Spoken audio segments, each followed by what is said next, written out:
Okay, we're recording. Talking a little football. It cracks me up. It seriously looks like you're sitting in the booth right now. Yeah. Kid, you. I guess you can see what it looks like. Is that the picture you took? Is that the picture? Is that from when I saw the video this week that they tweeted it from the Illini Athletics account where they looped in your little thing from now that's a scene right there or whatever. Is that from that moment? Yeah, that was I took a bunch of pictures, obviously, after the Wisconsin game. So this is just one of them. It's kind of funny how they kept letting more and more people on the field, and obviously, I think you wound up with a lot of people who weren't even at the game wound up rushing the field, which was great. Yeah, but that's one of the pictures right there. I can find myself out there somewhere. I still, honestly, I can't. I watched it the other day because we were getting rid of moving, and I was on the DVR, and we were going to lose that DVR, and I wouldn't have the recording anymore, and so I watched it. And I still, I don't know,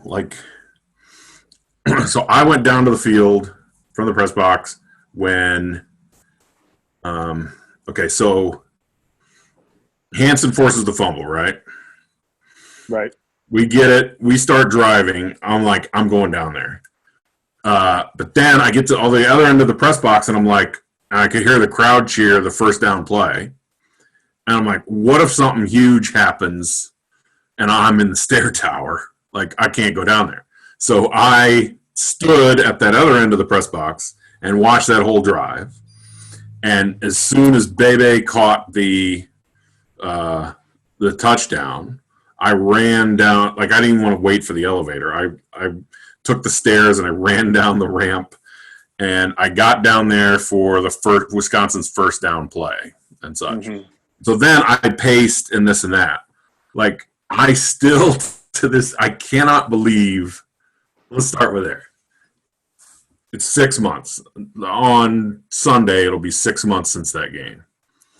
Can you believe they threw on 3rd and 5 and threw an interception? Like, no. I still can, like, you watch the game and it's like, was Taylor hurt or something? I cannot believe they threw that ball. No, I think they were trying to go to Ferguson, the tight end, on that one, and they killed us all day with it and gotten several good gains. And so, they were really just trying to put it away there. And I mean, I think the last time I saw decision making that questionable from an Illinois opponent was, Mike Riley, the Nebraska game at home, the GMO 2015. game. Mm-hmm. Yeah, yep. Where all they had to do was run the clock out, and then they threw the ball. And obviously this was different because Tony Adams goes up and makes an unbelievable play. But yeah, I mean, yeah, it's just one of those things, right? Where you can draw things up, and I think everybody would say, well, you run the ball. But Wisconsin obviously thought they had a play there that had beaten Illinois all day, and Tony Adams just read it perfectly, and again made a just full extension interception and huge play, and then the rest was kind of history. Since we're starting talking 2019, in 15 years, somebody mentions 2019. Will you think Wisconsin or will you think Michigan State? Wisconsin. Really? For me, it'll be Michigan State. Yeah. Yeah, broadcasting the games is a little – people probably don't care, but I do – I am a rabid emotional hedger throughout the games. Yeah. So I'll be very – I mean, so, Wisconsin, it's nip and tuck. It's back and forth. It's just a really well-played game on both sides. And obviously, we came out on top. I mean, Michigan State, I was just salty for about the first the first 3 quarters of that game. Yeah. I was just pissy and not having a whole lot of fun. So the ending of that was believable and what it meant in terms of getting the bowl game. But, I think in terms of beating a program like Wisconsin, who we don't beat very often at all, and for it to be, a top 10 team, homecoming, at home, I think for those reasons, I'll think Wisconsin. The Liberty Bowl hat just fell off the wall. Is that a side? I hope that's not a sign for the 2020 season. Uh, Look, look, put those up. Hey, look, we're in the middle of a pandemic. I'm not really worried about your Liberty Bowl hat being a sign of Okay, something that could happen. good. Yeah, I don't know. I feel like I will remember Michigan State. Okay, so I was there as a fan, so I'm not covering. And had I been in the press box, I would have probably felt a little different, just because I have the suppressed emotions of I can't make a sound, I can't talk, I can't do anything. Mm-hmm. But the the to have Michigan State fans, this is one guy down to the left at 28-3 turn around and wave bye-bye to all of us. To see him leave the stadium, like not much beats that. Like 28-3, not much is going to top that kind of I have this image of the players coming over toward the corner and they were like bowling their helmets to signify bowl game. Like, I feel like that will be the image I think of when I think of the 2019 season. Now, Wisconsin was awesome, and seeing it behind you right now, it was great. But I just feel like Michigan State's going to be the moment I think about. I don't know. Like we were talking earlier today, and you mentioned Purdue, and that's another great. Maybe I should think about the whole 4-game winning streak, which we hadn't done since 2001 or whatever. Yeah. So, maybe I should think about everything. But still, so I'll put this question to you: the Wisconsin game, was that? It's 6 months later. Is it still a moment for the program? Like, the season didn't end like we thought it would, but do you still think back on what's behind you and think, yeah, that was a significant moment for this program? Yeah, I mean, and that's the thing to me is I think that game, the Wisconsin game last year was, I mean, that's the inflection point of the Lovie Smith tenure, right? I mean, and if it's different now because obviously, Illinois, had the 4-game winning streak, got to 6 wins, went to a bowl game, played Cal in the Redbox Bowl. But when you think back to the mentality coming into that game of a lot of the fan base, it was not very positive. It just wasn't. And so I think that for a lot of people, that was really jarring. And to do it again, kind of, against Wisconsin, which has been, one of the premier programs in the Big Ten, for the last 25, 30 years. Again, on homecoming. I mean, you had a lot of really good qualitative things that were a part of that win that I think kind of make it special. There's a perfect October day in Champaign. I think they're both going to resonate, obviously, because you're down 28-3, you come all the way back on the road. But to beat Michigan State, that's obviously a game that a lot of people will remember. But I think there's just something special about getting those wins at home. I mean, it's, I think back, when my last season playing, winning at Ohio State was fantastic. It was great. But, I remember the Northwestern game, Penn State and Wisconsin, and to share that with tens of thousands of, loyal Illini, it's a different concoction. Let me ask you a question. I'm glad you mentioned Northwestern. I don't think I've ever asked you this. When Juice trucked the Northwestern linebacker at the goal line, mm-hmm. Were you guys aware of the whole, like, he went over and puked thing during the game? Like that's become this famous thing that, like, the guy tried to stand up Juice at the goal line and paid for it and went over and threw up. But were you guys aware? Like, was that a moment? Or, I mean, for the fans, I was in that corner. I'm watching Juice truck this guy. Like, were you guys even aware how much he had laid him out? Or, like, I guess I kind of wonder what a sideline's like. No, I mean, to be honest, I was today years old when I realized that the guy puked after Juice hit him. Really? I don't know that I heard that before. Yeah, I don't think I heard that before. I mean, yeah, I think we remember, obviously, Juice, putting his shoulder into the guy and going into the end zone. But No, I'm I always realize curious that if, too. like, the crowd is reacting to something, say the Right. Eifler hit in the Akron game and this and that. Hmm. I'm always curious, like, on the sideline, is it buzzing the same way, or is it more business-like and, Oh yeah. No, on the sideline, definitely. Definitely on the sideline. I think guys get amped up and you get a lot of energy for something like that. Right? The Eifler hit against Akron. I think that was on our sideline. I don't remember. 50-50 yeah, chance of no, it the same, I think but it was on the near okay. sideline. Yeah.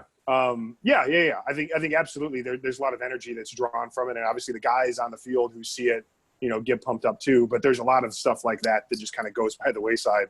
Mm-hmm. Because offensive linemen generally after a touchdown, you're going to try to celebrate, but you probably got to go beyond extra point then. And so you're trying to just waddle over there and get in your stance. All right. Well, I keep. I have like a dozen 2007 questions in my head right now. And since we have nothing else to talk about, I want to ask it. So, you're right. Obviously, the Ohio State game. Give me some other like moments. I think you told me before that at Syracuse is when you guys realized, like, hey, we got something here with this running game. Uh, Yeah. like, what was the moment of like we're really something here? Like, we've turned a corner. Um, I can only speak for myself, and I think obviously in terms of the return to corner thing, that really wasn't until the Penn State game, winning, against a team that had just destroyed us 2 years prior. But I think offensively we got a lot of against Syracuse was kind of a big deal because we went down and scored. And I want to say we went down and scored. It was either after the first touchdown or the second touchdown. Coming over to the sidelines and talking to the offensive linemen and stuff and being like, is this kind of just like a run through for you guys too? And everybody's like, yeah, we're just kind of moving the ball at will, huh? And it's like, oh, that's kind of cool. All right, let's keep going. But it was a little bit of a realization in terms of, we've been grinding pretty hard for everything that we'd had to get, for fifth year guys, 4 or 5 years to that point. And so that was I think a big point. And at Indiana was a big game too in terms of establishing an identity. I think Rashard ran for a ton of yards. Juice had a lot of yards. We ran for over 200. It was hot. It was steamy.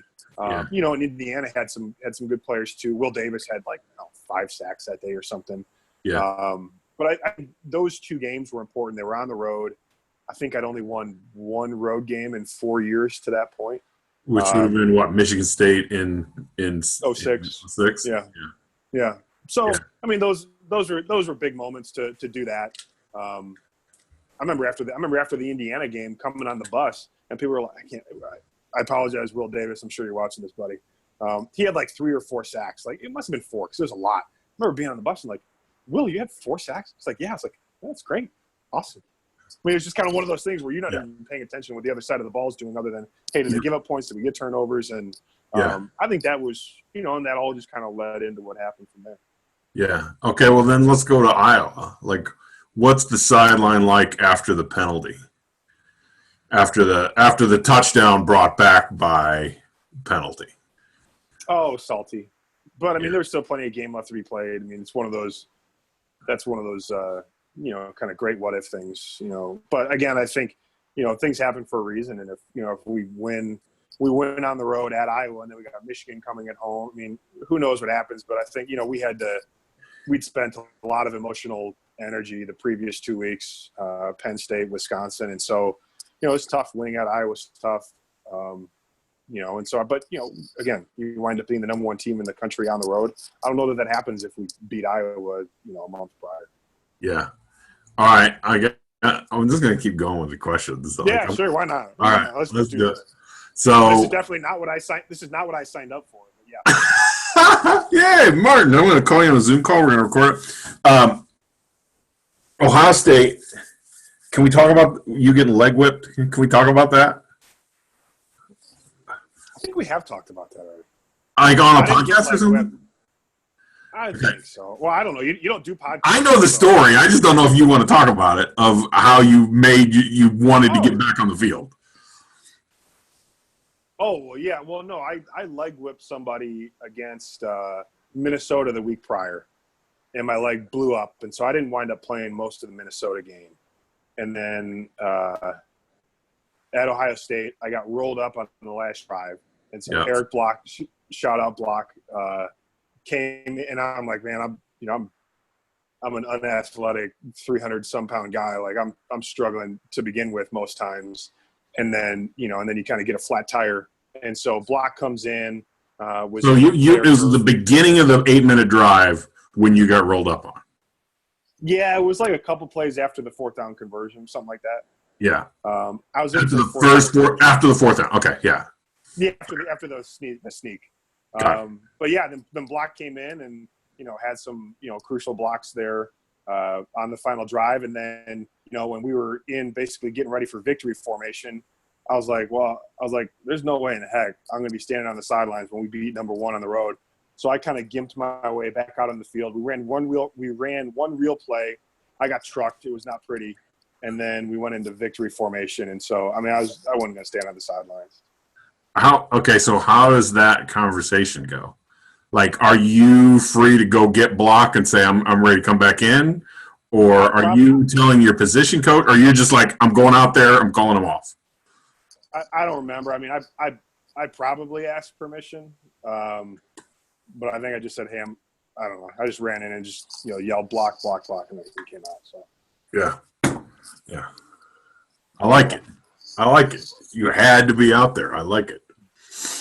Okay, so you're like the one person that's going to find this conversation interesting, but I'm okay. Oh, everybody loves 2007 conversation. There's nothing to talk about. Okay, here I'm going to keep going. Look at how long. Like seriously, look at that. You got a Chris Farley show vibe going on right now. Yeah, you're right. Hey, Mark, remember that time you got leg whipped in Minnesota? It was awesome. What? I lost my train of thought. Final drive. When did you? So you guys, everything changed with the offensive line that year. Millington goes left tackle to right tackle. Mm-hmm. Bolton comes over from the D line to play left tackle. Yep. Let's see. You and McDonald had played next to each other the year before, right? In 06. Yes. But yeah. And then in 06 the right guard was Maddox. I can't remember. It was who? Matt Maddox. Yes. Matt Maddox. So John comes in to replace Maddox. So you've got basically just you and McDonald are the only returning pieces. And suddenly this run game is like everything clicks. So when did you guys know, hey, all these changes we've made and putting John in at right guard and bringing X over from the D line, when did you know that was all like working? Well, I think it really was in 2006. We led the Big Ten in rushing in 06. So I think we knew we could run the ball. But yeah, obviously, and then, X coming over was huge because, he wasn't really in the active rotation at defensive end and, put him at left tackle. And then, Millington, Kim had started pretty much the entire year before, other than I can't remember if he missed any games due to injury. But so we really had, 3 returning starters. Asamoah had played, John had played some as a true freshman, so he'd at least had some experience. But no, I think that was it. And knowing when you got a guy like Juice at quarterback that it's different. Rashard had a couple big games in 06. Obviously, he took a huge step in 07. So I think that was one thing we knew. We knew we could run the ball.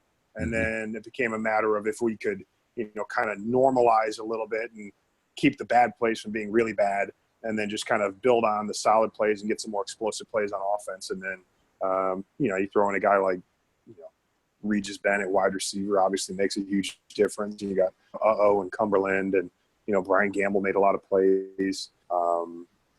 Jacob Willis at receiver. There was just a lot of talent. Kyle Hudson, and just a lot of guys that played their roles really well. Okay, I know I didn't really intend for this to be the 2000 discovery. I'll give you one more 2007 question, then we'll actually talk about Illinois football. Rose Bowl, Richard big run to start the third quarter. Defense gets a stop, driving again, get to the 10. We all know what I'm going with, the play where I like the cup. Mine's just a regular old bottle. What what is a sideline like? Like, I'm in the stands, okay? And I know, and I'm surrounded by 30,000 Illini fans. And we're down, 21-3 at halftime, and then it's 21-10, and it's about to be 21-17. And we've all come out to California, and, like, I think this is happening. We're in the red zone, about to make it 21-17. And then obviously, the fan base on that fumble is just deflated and this. What's the sideline like? Like, I know that has to affect. I know there's probably a lot of like, oh, we're still in this and this and that. But what's it like on the sideline after that fumble? Well, I mean, it's just frustration. I mean, that's really it. I think, obviously, that USC team was really good, and I think we knew we had to basically play like we did against Ohio State to beat them. Which is not do anything extraordinary that we hadn't done before. But, I think against Ohio State, I don't know that we had any penalties. We didn't turn the ball over at all.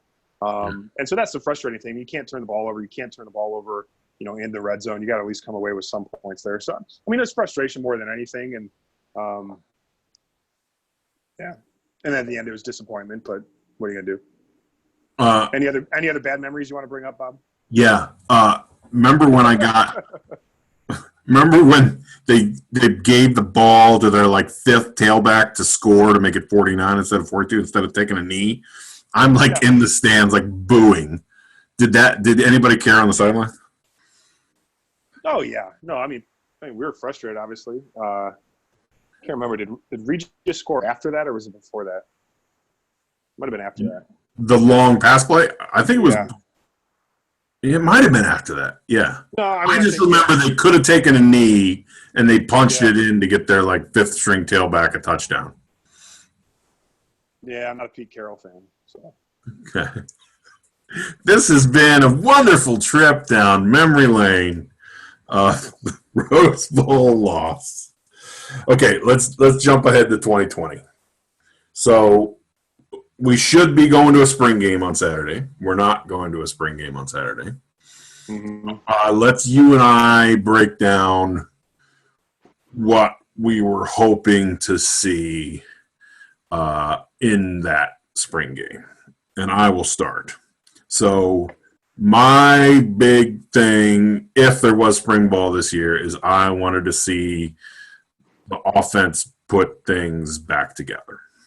So I was just looking up these stats today. Yards from scrimmage, Corbin has 1,200 rushing and receiving in 2018, and then he's 690 or something like that last year, which is mostly because for whatever reason the home run ball wasn't really there in the run game this year. I mean, there's some stat I can't remember it 7 touchdowns over 60 yards, and then last year it was 1.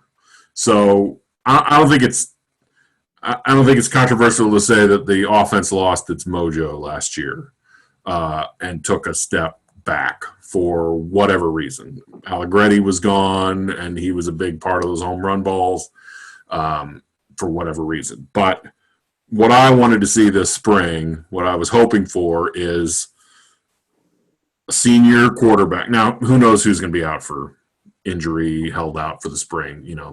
Spring's always going to be rough because anybody who's anywhere close to an injury, they'll just hold them out and get them ready for August. But, going into the season, you have a senior quarterback returning. You have 3 senior receivers in Smalling, Sidney, and Bebe. You've got 4 seniors on the offensive line, probably, plus Kendrick Green. Whether that senior is Jake Cerny or this new guy from Wofford, you've got 4 seniors there. You've got experienced tight ends. You get Luke Ford. You've got Barker back as a junior. This needs to be the year that the offense legitimately takes a step forward in my mind. Mhm. That's what I wanted to see this spring. Tell me what you wanted to see. Yeah, I think you definitely want to see that. Obviously, anytime you're slotting a new quarterback in, you're going to kind of retool the offense a little bit. I think, anybody would want us to have been able to run the ball better last year than we did. But, I think they were able to pick up a little bit more of a passing game in Peters, and obviously Bebe. His emergence was fantastic. Really, honestly, the thing I wanted to see, well, a couple of things. One, I wanted to see guys healthy. Yeah. Bebe, Smalling, Sidney at receiver, Kramer, Jake Hansen getting, reps and pads, because there are just so many key guys who got hurt by the end of the year. So I think that's one thing I like to use the spring for is Marquez Beeson, right? How far along is he?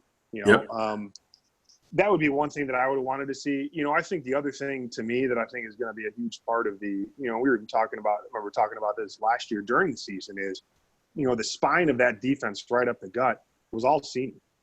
Tyler Oliver, Jamal Milan, Dele Harding having an incredible season. Stanley Green providing stability, there at the single high at safety. And so that was what I wanted to see, was kind of how some of those other guys developed a little bit into those roles. Who are they going to put at Mike?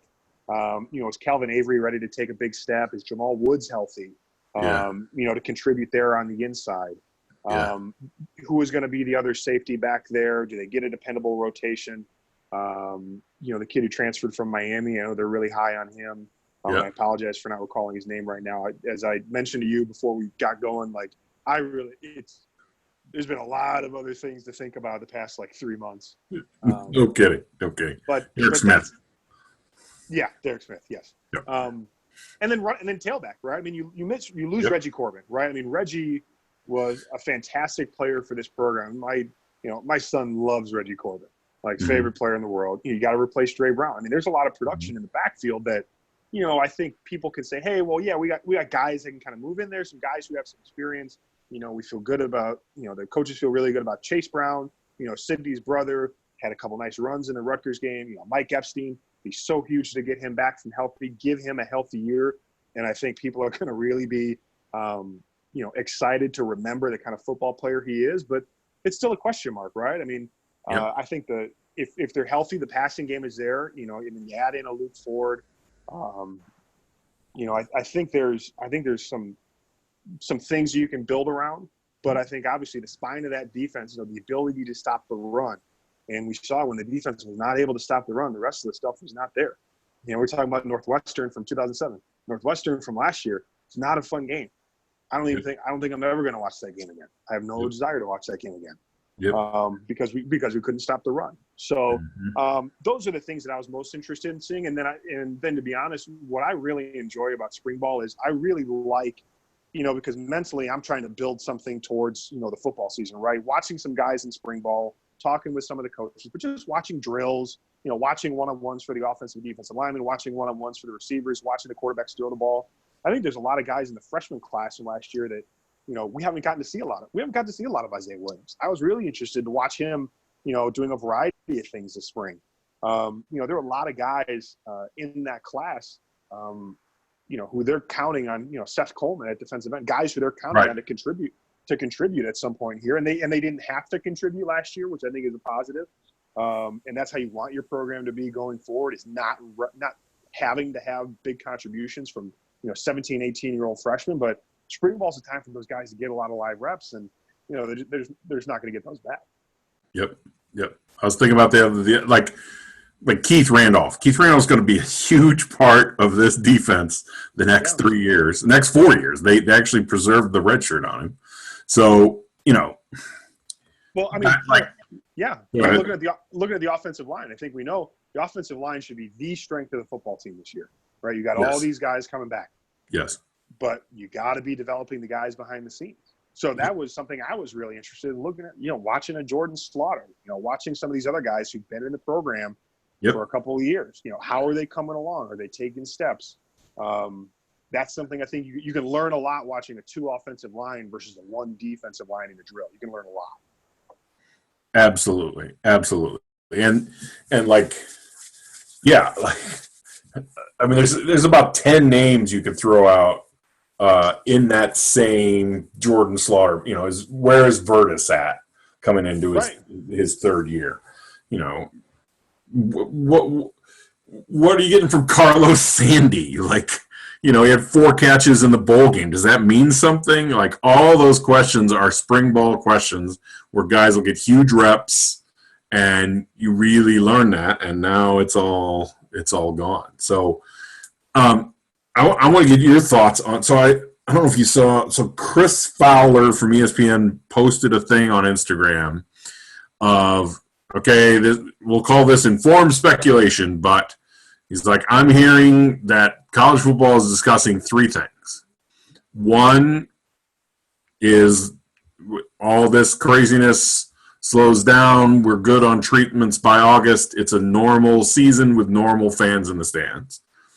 2 is start in November and go to the end of January with playoffs and bowl games in February, a delayed season. And the third, which he's claimed on this video yesterday, was what he's hearing they're leaning toward was a college football season that starts in February and runs February, March, April with playoffs and bowls in May, so that the students are still in school and doing that.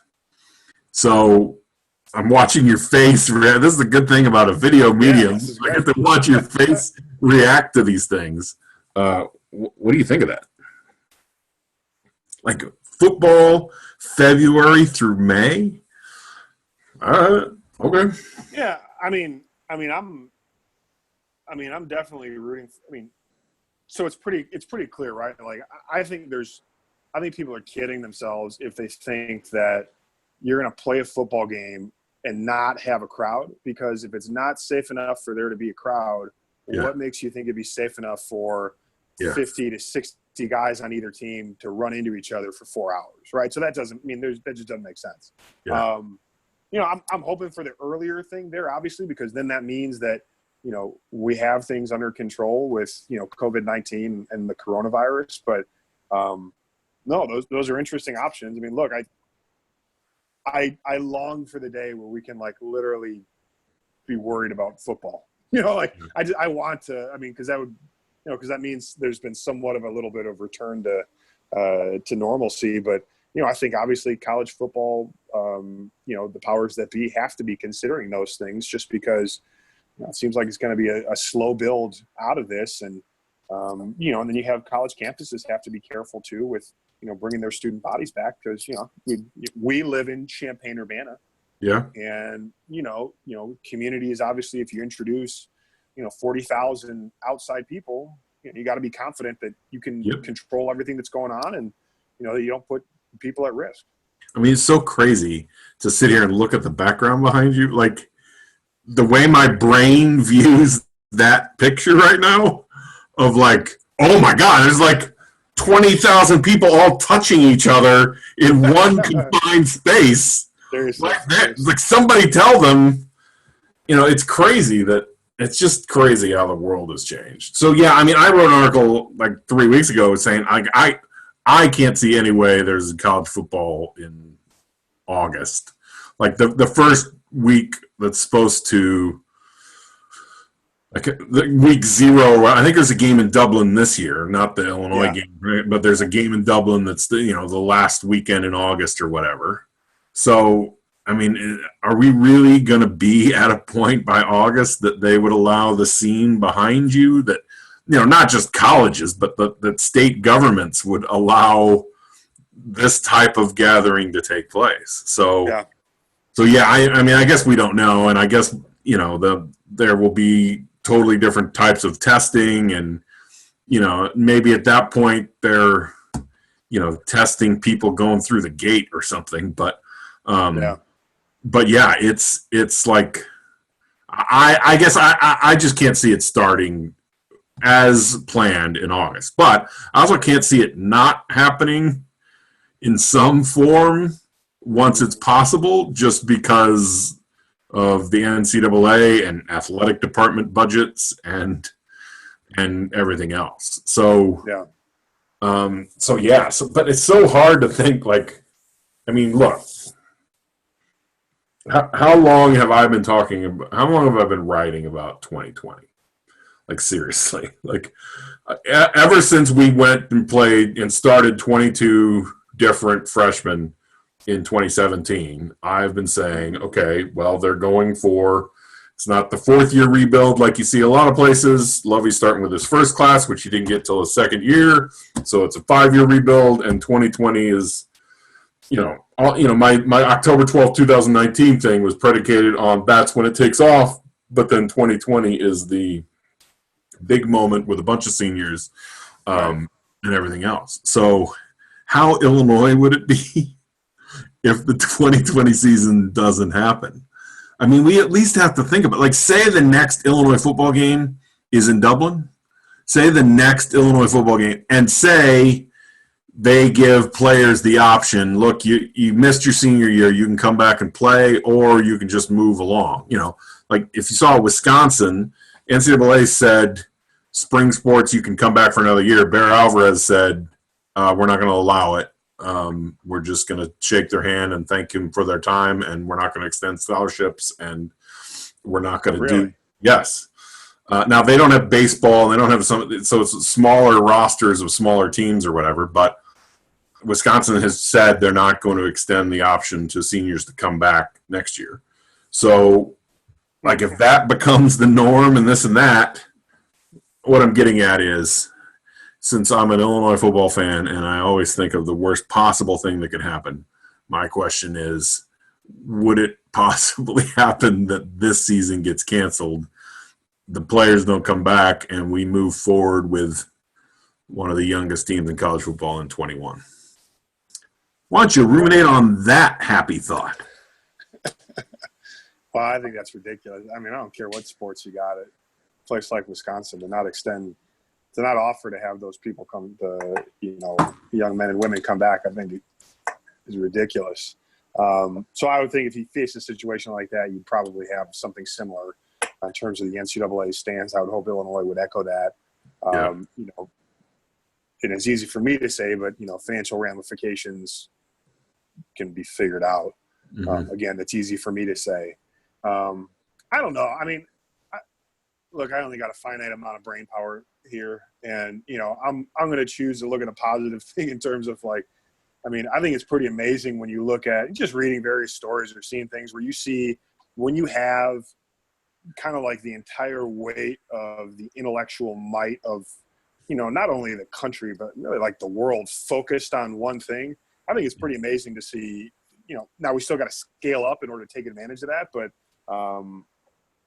I'm going to bet on our ability to come out of it. And I don't want to think about the next game being in Dublin. I think, like you said, once it's safe, I think for a variety of reasons, and really first and foremost, I hope for, the student athletes, once it's safe, so that they can have a season and they can, they've all, not just football, but every fall sport, every spring sport, every winter sport, because they've been grinding all year, just to have the chance to compete, and to compete in the orange and blue. So I think they'll find a way to get it done once it's safe. I mean, but that's the ultimate variable there is when is it going to be safe enough to be able to allow that kind of interaction? I mean, some sports are probably easier than others, right? I mean, golf. Golf is not football. I mean, Yep. Golf, you can go an entire round without, basically just kind of taking care of yourself.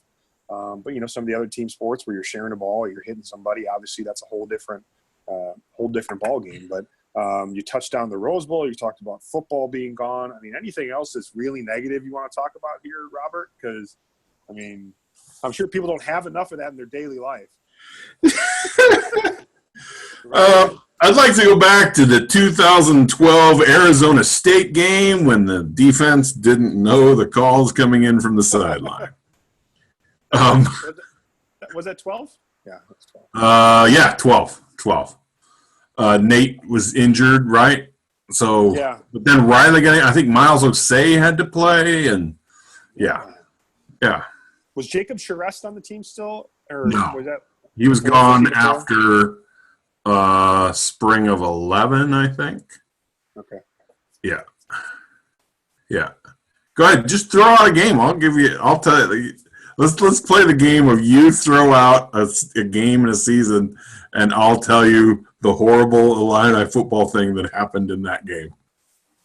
This is unplanned. You really want me to do this?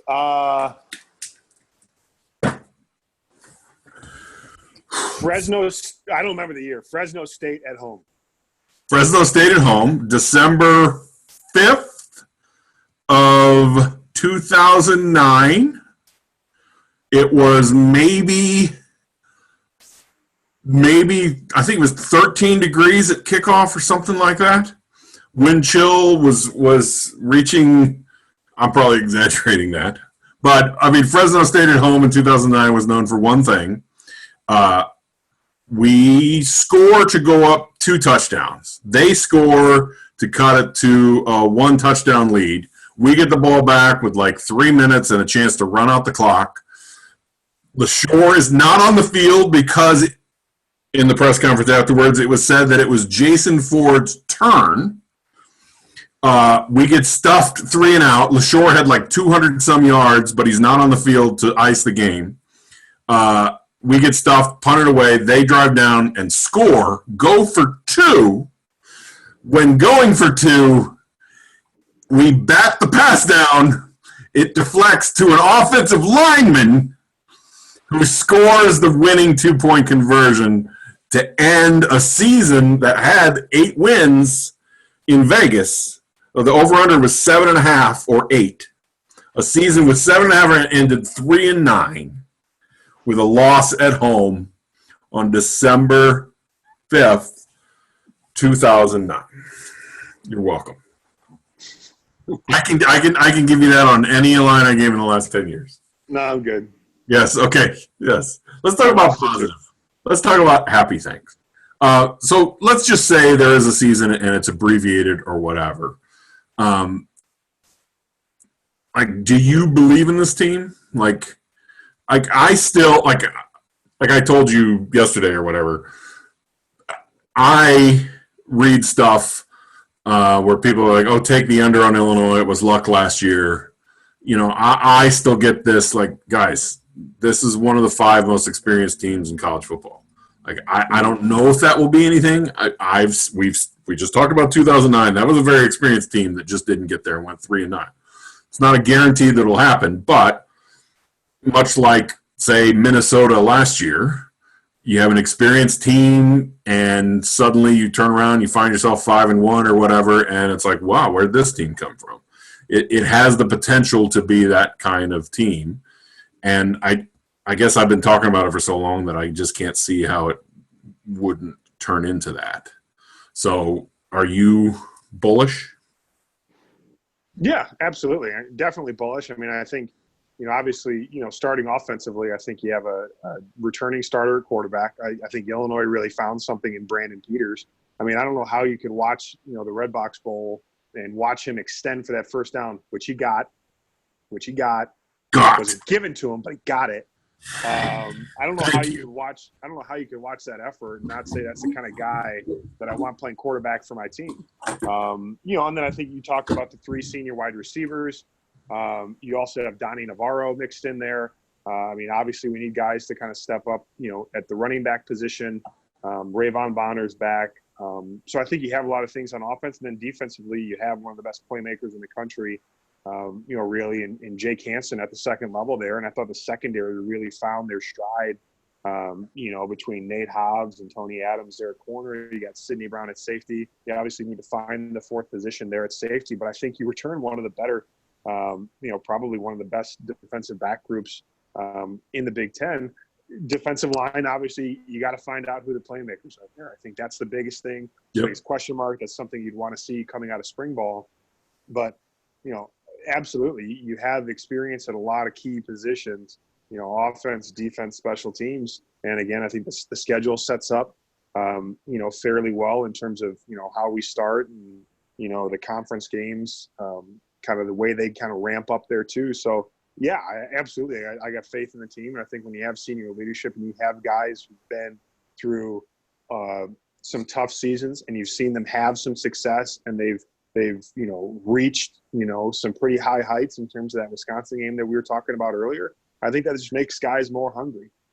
They shouldn't be satisfied with a 6-7 finish to the season. I mean, you don't come to play football at Illinois to go 6-7 and have a losing record. I mean, you come to play, big games and to win more games than you've won previously, and to leave an impression on people. And I think this team has a real opportunity, to really imprint themselves on the Illinois fan base. And so, I hope we get to see it happen. I look forward to seeing it happen.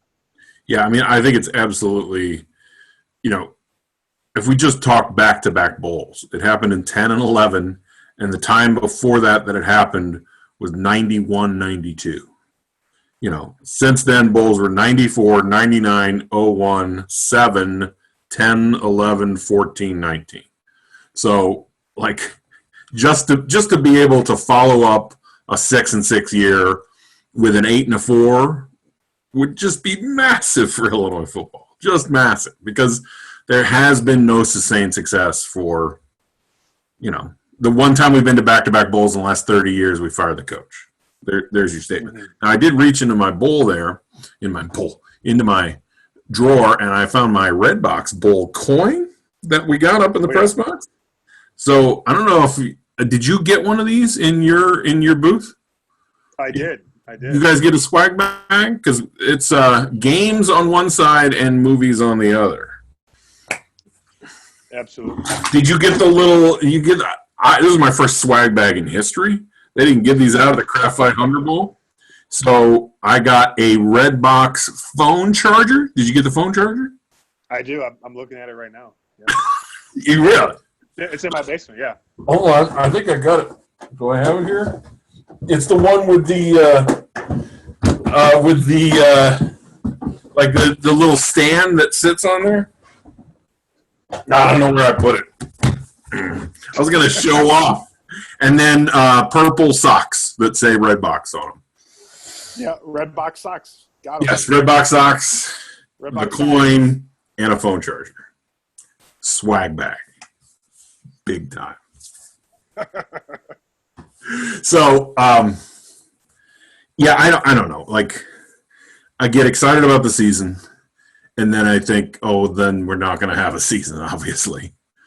And then I think about, when was the last time we had this many seniors and this much production coming back? And then I think, 2009 probably. So it's this. I just keep going back and forth with this. I still believe, just in the general way I view college football, that the key to everything is experience and seniors. I think you guys saw that in 2007, where it starts to come together the year before and then really clicks in that year. Mm-hmm. And so I just can't really see it any other way. I keep reading this stuff. I'm like, Illinois was fortunate to get all those turnovers. Those will dry up. I just think Illinois can win without the turnovers next year. I think they can win. I think we can win with yardage and such. So I don't know. I keep checking myself over and over and over, because, we did lose the last three and we finished 6-7. And so was Wisconsin really the turning point we thought it was? And, everything else. And I just keep coming back to the experience. I even looked at Phil Steele today to see when his experience chart comes out. And it's usually in late June. Because I believe Illinois is going to be top 5 on that list. He traces number of starts on the offensive line. He traces number of returning lettermen, first string returnees that are seniors, second string returnees that are seniors, and develops this whole system to put together who are the most experienced teams in football. And I just feel like Illinois is going to be at the top of the list this year, and I feel like that has to mean something. It just has to. Otherwise, my whole way I view college football is put to the test. So I don't know. I just keep going around and around with this season, and I keep thinking it has to be a step forward from 6-6. Agreed. That's the expectation. So how do you and I make sure that this season then happens?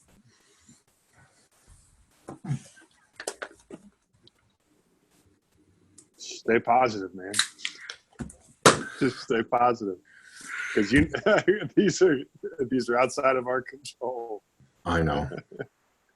It's just so crazy that, like, I don't know. It's like I don't know. It's still crazy to me here. I'm gonna just go on a little, not a rant, but like, you know, What have you been doing? What's that? Yeah, yeah. What else? Uh, February 17th is when I put up the post saying, "Hey, I'm moving to Champaign." Now I'm here. There's no sports to write about. I've written for so long on the drought for Illinois basketball. We get right to the cusp of the tournament, and the tournament is canceled.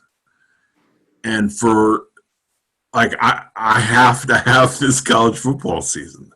I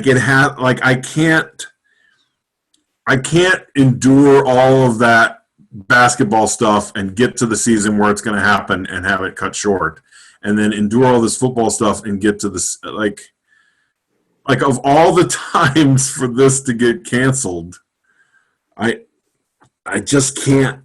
Like, I know I'm going negative again, but it's just, how is it possible that this is happening right now? I don't even care about the moving to Champaign and I have nothing to write about part of it. Like, as the Illinois fan, I know we would have been in the Sweet 16. I just know it. I know it. I said it during the Iowa game. Like, okay, we're in a really rough patch and we're going to lose a lot of these games here. We got Minnesota, or we got Michigan State, and we got Maryland at home. Then we got to go on the road to Rutgers and Penn State. This is going to be a rough patch. But this Iowa game has convinced me we're going to Sweet 16. And for that not to happen is so. I mean, I know it's stupid to talk about that when I know I sound like selfish that I want sports, and I understand why it's canceled, and I'm fine with that. But as we get to the other side of this thing, I need this college football season. Like, I want that scene behind you again to happen. Let's get greedy during the Ohio State game. No, that's too greedy.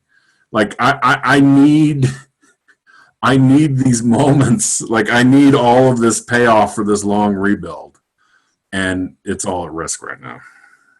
And that has me really sad. You don't have to say anything. I mean, what's there to say? I'm just like, I really hope they find that there's a way found. I mean, I'm like the Chris Fowler thing. I'm willing to accept if it's February, March, April, May college football. Like, the students are still there and everything else, but like, I just really need this season. Uncharted territory. Yep. Okay, man. Well, I think we've covered most everything, Eli and I, for right now. Do you have any other thoughts? How can we? I guess we can't. You mentioned driveway beers. So I'll just bring a chair over and sit at one end of your driveway, and you sit at the other end of the driveway? Yeah. And then we're keep your distance. I mean, yeah. Okay. Well, let's set that up, because my wife is so tired of me. Poor. She can't work. She has to work from home right now too. So we're completely quarantined. Of course, you're doing it with the kids at home too, right? Yeah. Yeah. Yeah. So, do you have to do any teaching skills? You have to flex your. I'm fortunate that my wife Emily is a teacher by training, so Yes. I help when I can, which I'm not qualified to help much of anything. So. Yeah. So with our boys gone, and we complete this move. So right now we're in this total what now stage? Well, take the time to gain something, man. Gain a skill. Start a different hobby. What's a different hobby besides following? Hey, look, if you can't take this as a sign to pick something else up, I don't know. I can't help you. Okay, let's brainstorm here. What kind of things could I possibly do? You look like you could be a woodworking guy. A little Get bit of into a Swanson woodworking. vibe. Yeah. There's a variety of stuff. I mean, just don't. There's no point in looking at this as time lost if you can gain something during it. Okay. All right. Well, until the next time we talk, I'm going to pursue some kind of hobby. Just Google, what's a good hobby? You know what I'm gonna do? Like my wife and I talk about this today. Like when I was a kid, I enjoyed puzzles. Why not go for the puzzle? I'm gonna get off this right now, and I'm gonna order a puzzle. Go for it. All right, man. Okay. Well, All right. thank you for doing this, and we'll talk to you soon. See you later. Go See ya. Illini.